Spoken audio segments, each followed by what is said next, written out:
আল্লাহ নবীর কাছে এসে ডাকতে কয়, নবী গো, একটা বার একটু আসমানের দিকে তাকায় দেখেন। আল্লাহ নবী আসমানের দিকে তাকায় দেখে, রাসূল দেখে সরাসরি জান্নাতের মধ্যে হানজালার লাশটাকে ফেরেশতারা গোসল দেয়। জোরে বলেন আল্লাহু আকবার। আমার মরণ কালে আইসো নবী কিনারে,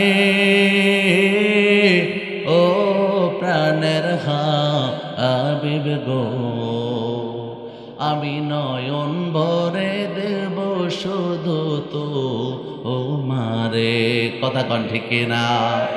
আমার মরণ কালে আইসো নবী কিনারে, ও প্রাণের হাবিব গো, আমি নয়ন ভরে দেব শুধু তো ও মারে, আমি নয়ন ভরে দেব শুধু তো ও মারে। আমায় যখন রাখা হবে অন্ধকার কবরে, আমায় তোমার আশিক বলে নিও আপন করে। কথা কন ঠিক না? আমায় যখন রাখা হবে অন্ধকার কবরে, আমায় তোমার আশিক বলে নিও আপন করে। তোমায় ছাড়া নাই যে গতি কবরে নবী, তোমায় ছাড়া নাই যে গতি কবরে, ও প্রাণের হাবিব গো, আমি নয়ন ভরে দেব শুধু তো ও মারে।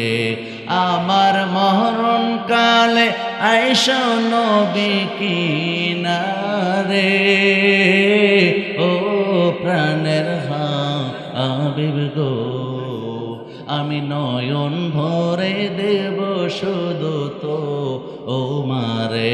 জোরে আওয়াজ দে বলেন মারহাবা। ভাইরা আমার, অন্তর থেকে বলবেন আল্লাহর নবীর মহাব্বত অন্তরে আছে না নাই? আওয়াজ দিয়ে বলেন আছে না নাই?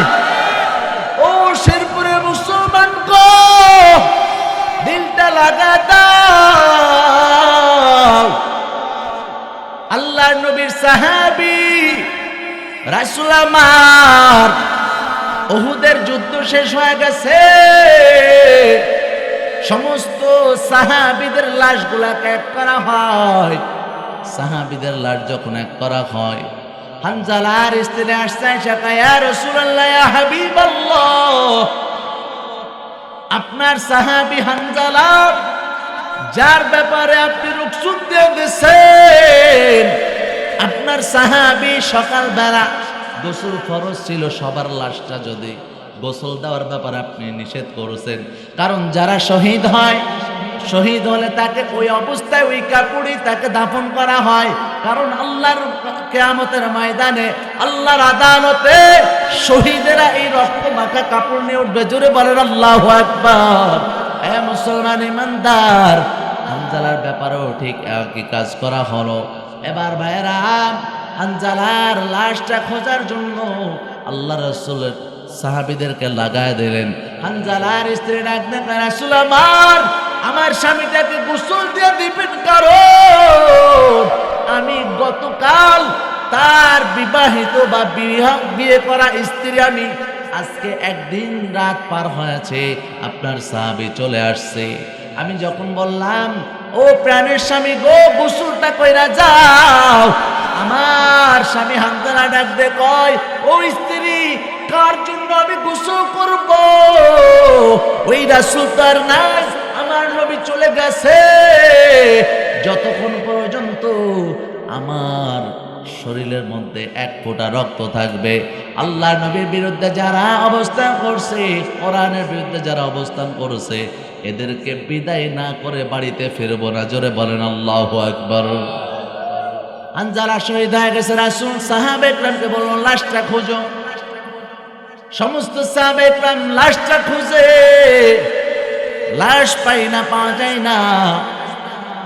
যারা আহত হয়েছে, আহতদের মতো লাশটা খোঁজা হয়। হানজালা লাশ নাই। স্ত্রী ডাক দিয়ে কয়, রাসূল আমার হয়তোবা স্বামী অপবিত্র অবস্থায় ঢুকে পড়ছে, গোসল ফরজ ছিল, এই জন্য মনে হয় আল্লাহ নারাজ হয়েছে।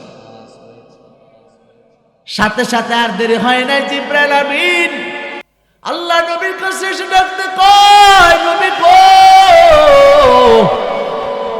একটা বার একটু আসমানের দিকে তাকায় দেখেন। আল্লাহ নবী আসমানের দিকে তাকায় দেখে, রাসূল দেখে সরাসরি জান্নাতের মধ্যে হানজালার লাশটাকে ফেরেশতারা গোসল দেয়। জোরে বলেন আল্লাহু আকবার। হ্যাঁ, ইনি সেই সাহাবী, যে সাহাবীর ব্যাপারে হাদিসের মধ্যে আসছে গসিল। ওনার ছেলের মাধ্যমে যে হাদিসগুলো বর্ণনা হয়েছে বলে রাওয়াহু ইবনে গসিল। ইনার ব্যাপারে হাদিসে স্পষ্ট আছে যে জান্নাত থেকে ফেরেশতারা গোসল করেছে, এজন্য গসিল নাম দেওয়া হয়েছে। ভাইরা আমার, এই হানজালার ব্যাপারে আল্লাহ রাসূল হাদিসের মধ্যে বর্ণনা হয়, যখন লাশটা রাখা হয় সাহাবায়ে কেরাম বলেন, তখন আমরা দেখলাম তার গার মধ্য থেকে, তখনও চুলের মধ্য থেকে ভিজা জান্নাতের পানির যে আচরণগুলো আছে, পানির যে ব্যাপারটা থাকে, ভিজা ভিজা গা থাকে, তখনও পর্যন্ত আমরা দেখি গাটা ভিজা আছে, গা থেকে জান্নাতের খুশবু আসে। জোরে কোন সুবহানাল্লাহ। হ্যাঁ, এমন মোহাব্বত ছিল সাহাবায়ে কেরামের। ঘরের মধ্যে, বাসর ঘরের মধ্যে একদিন বিবাহ করে স্ত্রীকে রাখিয়া বের হয়ে গেছে। রাসূলুল্লাহ এ কথা শোনার পর, হে মুসলমান ইমানদার, এটাই যে সাহাবায়ে কেরামের হালাত হয়, তাহলে এখন চিন্তা করে দেখেন আমি আপনি কোন অবস্থায় আছি আর কোথায় আছি। কথা বলেন ঠিক কি না? আপনাদের কষ্ট হয়ে যাচ্ছে? বলেন, কষ্ট হচ্ছে? অনেকে উঠাউঠি করতেছেন। আপনাদেরকে 1 মিনিটের সময় দিলাম। কয় মিনিট? 1 মিনিট। কয় মিনিট? যাদের কাছে কষ্ট লাগতেছে, একটু কষ্ট হয়ে যায়, তারা একবারের জন্য উঠে চলে যান, সমস্যা নেই। যাদের কষ্ট হচ্ছে উঠে যান, 1 মিনিট পরে আর উঠবেন না। পারবেন তো ইনশাল্লাহ? স্কুলের ছাত্র একজন আসছে টিচারের কাছে, বই পুস্তক সব নিয়ে আসছে, এসে বলতেছে, স্যার ছুটি দেন না হলে গেলাম। কি বলছে? ছুটি দেন না হলে গেলাম। স্যার এবার খোঁজ নিয়েছে যে এত বড় সোনাই সোহাগা ছাত্র কোন ক্লাসের, খুঁজে নাও, খোঁজ করে দেখো। খোঁজ করে দেখে যে ক্লাস 3-র একটা ছাত্র। এবার রোল নাম্বার খোঁজে, রোল নাম্বার কত, দেখে রোল নাম্বার 82। রোল নাম্বার কত? এই 82 নাম্বার রোল। এটা অনেক ভালো ছাত্র। কথা বলেন না কেন? 1 মিনিট পার হয়ে গেছে, এখন যারা উঠবে বুঝবো এর রোল নাম্বার 82। কথা বলেন ঠিক কি ঠিক না? এখন যদি কেউ উঠে যায় বুঝবো এটা 82। বিগত দিনে বহুত ঘটছে। পরবর্তীতে মুরব্বী একজন ফোন দিচ্ছে, হুজুর আপনি যে 82 নাম্বার রোল দিয়েছিলেন, আমি ভুল করে হুজুর উঠে পড়ছি, বুঝতে পারি নাই। ওই যে 82 ডাক শুরু হয়েছে, এই 1 বছর আমার 82 নাম গুছায় নেই। পোলাফান দেখলেই কয় 82। আমরা ফোন দিচ্ছে, হুজুর আপনি এই বছর এসে মাহফিল আবার আসবেন, প্রয়োজনে আমার এই নামটা আবার কাটিয়ে দিয়ে যাবেন, যেভাবে পারেন। দরকার হুজুর হাদিয়া আপনার আমার তরফ থেকে আপনার হাদিয়া দেবো, এই 82 নাম আর শুনতে চাই। কথা বুঝছেন? কথা বুঝছেন? আল্লাহ সকলকে কবুল করুক। জোরে বলেন আমিন। আরো জোরে বলেন আমিন। কথায় কথা চলে আসে, কথায় কথা চলে আসে। একজন ডাক্তার, একজন কি ডাক্তার, উনি একটা সাইনবোর্ড লাগিয়েছে।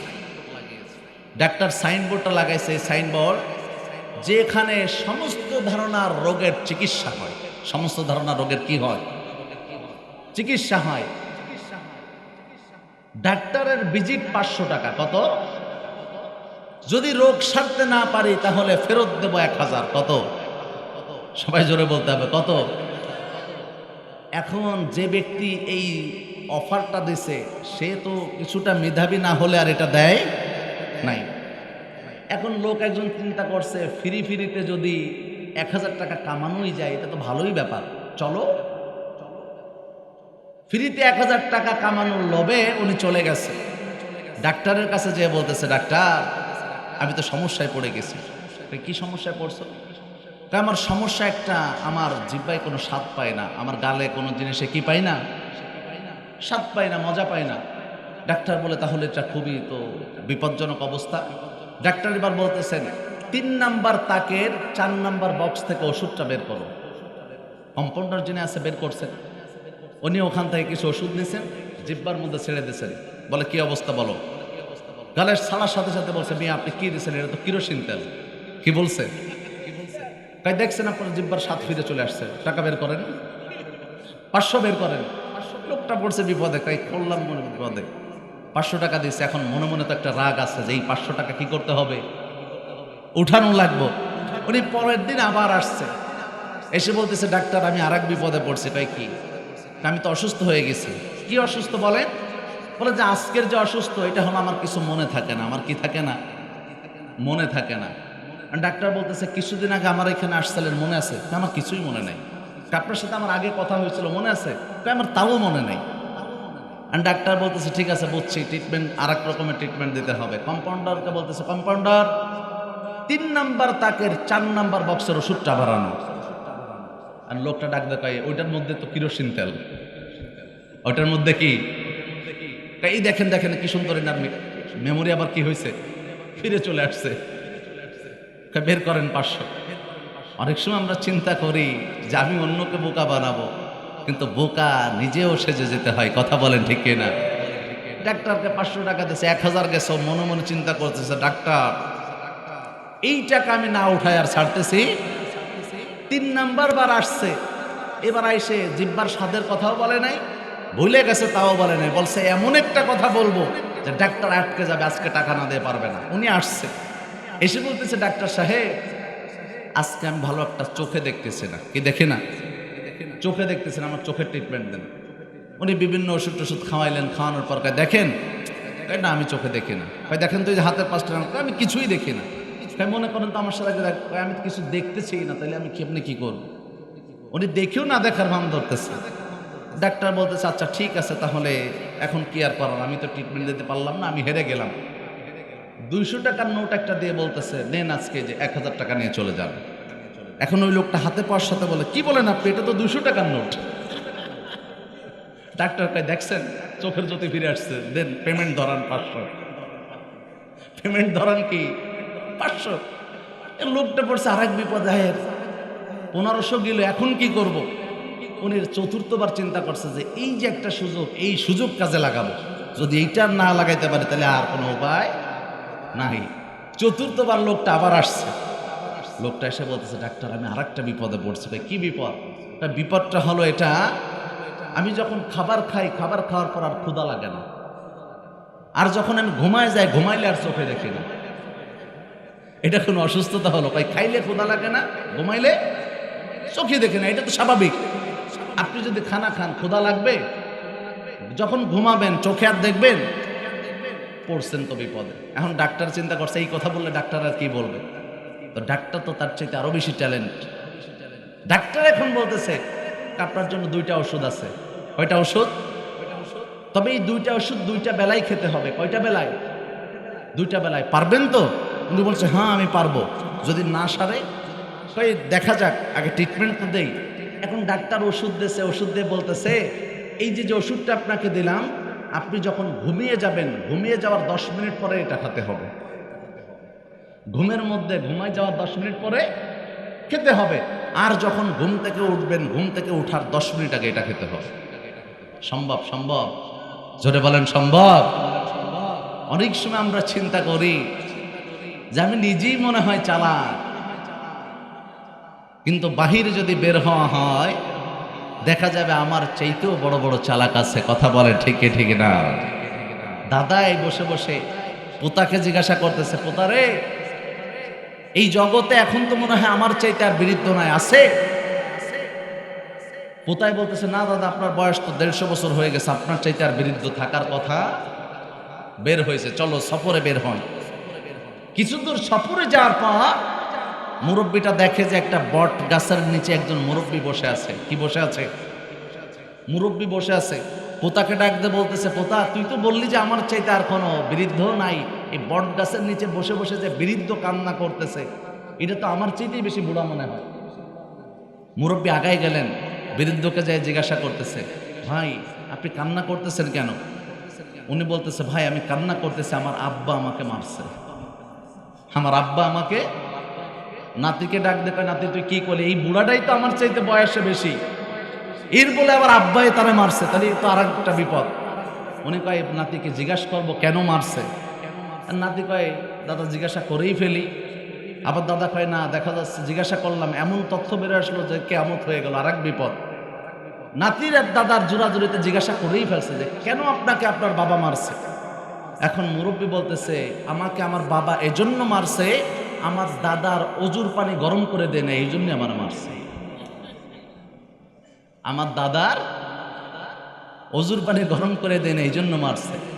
মুরব্বী ডাক দে কয়, নাতি রে, ঘরের মধ্যে বৈশা বৈশা নিজেরে বড় মনে করা যায়, চলো পিছনে ফেরো, পিছনে চলো, কারণ আর একটু সামনে গেলে কিয়ামত হয়ে যেতে পারে। কথা বলেন ঠিক কি ঠিক না? সুতরাং অনেক মানুষ এমন আছে, নিজে একটা গণ্ডির মধ্যে থেকে নিজেকে অনেক বড় পণ্ডিত মনে করে। সমাজে আসেনি এমন মানুষ? জোরে বলেন আছে? বাহিরে বের হলে না বোঝা যায় যে আপনার মধ্যে কতটুকু আছে আর অন্য জনের মধ্যে কতটুকু আছে। কথা বলেন ঠিক কি ঠিক না? জোরে বলেন ঠিক কি ঠিক না? আল্লাহ আমাদেরকে কবুল করুক, জোরে বলেন আমিন।